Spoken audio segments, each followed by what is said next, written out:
जय श्री राधे दोस्तों, जय श्री श्याम। दोस्तों कैसे हैं आप सभी? आप सभी को मेरे ब्लॉग में स्वागत है।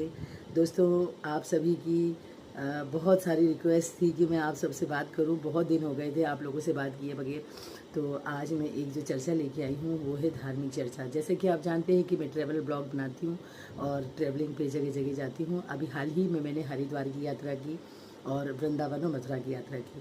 तो दोस्तों इसी से जुड़ी हुई कुछ बातें हैं जो मैं आपसे शेयर करना चाहती हूँ। देखिए, हम लोग धार्मिक हैं, भगवान को बहुत मानते हैं और भगवान से हमारी आस्था जुड़ी होती है। कई लोगों की बहुत सारी मंगल प्रार्थनाएं रहती हैं कि बस भगवान हमारा ये सुन ले, भगवान हमारा ऐसा कर दे। और किसी के मनोरथ पूर्ण हो जाते हैं तो वो भगवान की तरफ जुड़ता है। वो भगवान की आस्था के रूप में भक्ति भाव में बहकर भगवान के पास पहुंचता है। किसी का मकसद जो होता है वो कृष्ण को पाना होता है।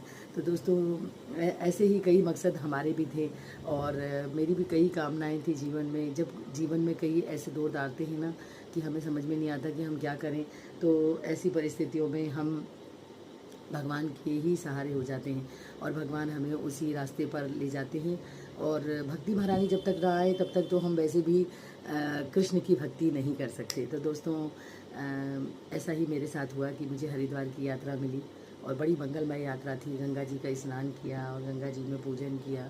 घर से सारा सामान लेकर पूजन का मैं लेके चली।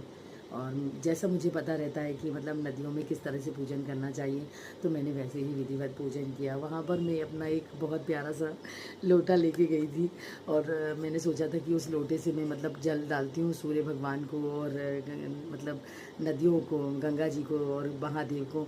लेकिन दोस्तों मैंने जैसे ही लोटा निकाला मेरा लोटा चोरी हो गया। तो मुझे वहाँ पर मतलब मैं अपना लोटा ढूंढ रही थी बहुत देर के लिए। तो मैं मतलब ऐसे हो गई थी कि मेरा लोटा गुम गया। और मैं घाट में मतलब नदी में नहीं उतरती हूँ, मैं लोटे से ही स्नान करती हूँ। तो मेरा लोटा गुम जाने के बाद मैं बहुत दुखी थी।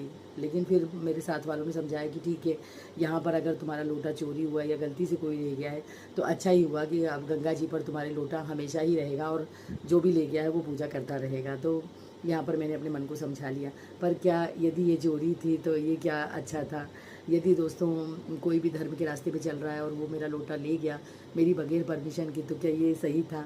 तो यहाँ पर ये थोड़ा सा बुरा लगा। जबकि और उस लोटे के साथ मेरी आस्था ये थी कि वो जोधपुर का था और जोधपुर से लिया था, तो मतलब जोधपुर की याद थी मेरी वो। लेकिन ठीक है, भक्ति भाव में जो भी उसे यूज़ करे, परमात्मा का मेरे ऊपर ये कृपा थी कि वो कोई और ले गया। फिर यहाँ पर मुझे वो जो चोरी वाली भावना थी या गलती से ले गया जो भी है, तो वो मुझे थोड़ा सा मन में अच्छा नहीं लगा। फिर उसके बाद में तीर्थ में मैंने